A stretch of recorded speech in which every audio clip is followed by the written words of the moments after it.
2 பேதுரு அதிகாரம் 1.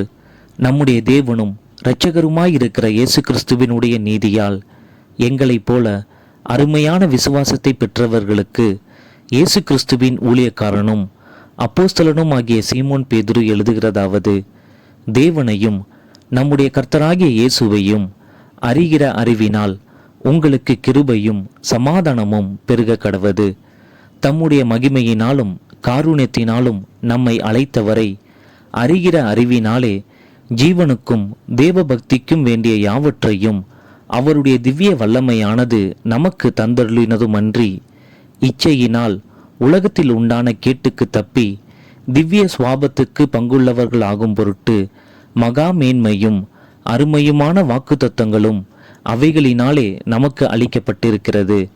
இப்படி இருக்க நீங்கள் அதிக ஜாக்கிரதை உள்ளவர்களாய் உங்கள் விசுவாசத்தோட தைரியத்தோட ஞானத்தையும், ஞானத்தோட இச்சை அடக்கத்தையும், இச்சை அடக்கத்தோட பொறுமையையும், பொறுமையோட தேவ பக்தியையும், தேவ பக்தியோட சகோதர சிநேகத்தையும், சகோதர சிநேகத்தோட அன்பையும் கூட்டி வழங்குங்கள்.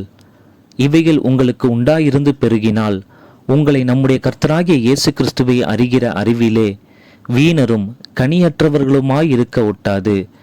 இவைகள் இல்லாதவன் எவனோ அவன் முன் செய்த பாவங்களற தான் சுத்திகரிக்கப்பட்டதை மறந்து கண் சொருகி போன குருடனாயிருக்கிறான். ஆகையால் சகோதரரே, உங்கள் அழைப்பையும் தெரிந்து கொள்ளுதலையும் உறுதியாக்கும்படி ஜாக்கிரதையாயிருங்கள். இவைகளை செய்தால் நீங்கள் ஒரு காலம் இடறி விழுவதில்லை. இவ்விதமாய் நம்முடைய கர்த்தரும் இரட்சகருமாகிய இயேசு கிறிஸ்துவினுடைய நித்திய ராஜ்யத்துக்குட்படும் பிரவேசம் உங்களுக்கு பரிபூர்ணமாய் அளிக்கப்படும். இது நிமித்தம் இவைகளை நீங்கள் அறிந்தும் நீங்கள் இப்பொழுது அறிந்திருக்கிற சத்தியத்தில் உறுதிப்பட்டிருந்தும் உங்களுக்கு இவைகளை எப்பொழுதும் நினைப்பூட்ட நான் அசதியாயிரேன். நம்முடைய கர்த்தராகிய இயேசு கிறிஸ்து எனக்கு அறிவித்தபடி நான் என் கூடாரத்தை விட்டு போவது சீக்கிரத்தில் நேரிடும் என்று அறிந்து இந்த கூடாரத்தில் நான் இருக்கும் அளவும் உங்களை நினைப்பூட்டி எழுப்பி விடுவது நியாயமென்று எண்ணுகிறேன். மேலும் நான் சென்று போன பின்பு இவைகளை நீங்கள் எப்பொழுதும் நினைத்து கொள்ள ஏது உண்டாயிருக்கும்படி பிரயத்தனம் பண்ணுவேன். நாங்கள் தந்திரமான கட்டுக்கதைகளை பின்பற்றுகிறவர்களாக அல்ல, அவருடைய மகத்துவத்தை கண்ணார கண்டவர்களாகவே நம்முடைய கர்த்தராகிய இயேசு கிறிஸ்துவின் வல்லமையையும் வருகையையும் உங்களுக்கு அறிவித்தோம்.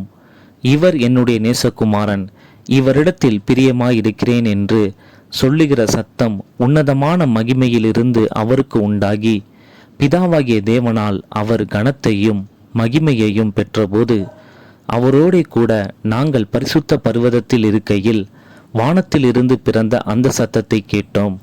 அதிக உறுதியான தீர்க்க தரிசன வசனமும் நமக்கு உண்டு. பொழுது விடிந்து விடிவெள்ளி உங்கள் இருதயங்களில் உதிக்கும் அளவும் இருளுள்ள ஸ்தலத்தில் பிரகாசிக்கிற விளக்கை போன்ற அவ்வசனத்தை கவனித்திருப்பது நலமாயிருக்கும். வேதத்தில் உள்ள எந்த தீர்க்க தரிசனமும் சுய தோற்றமான பொருளை உடையதாயிராதென்று நீங்கள் முந்தி அறிய வேண்டியது. தீர்க்க தரிசனமானது ஒரு காலத்திலும் மனுஷருடைய சித்தத்தினாலே உண்டாகவில்லை. தேவனுடைய பரிசுத்த மனுஷர்கள் பரிசுத்த ஆவியினாலே ஏவப்பட்டு பேசினார்கள்.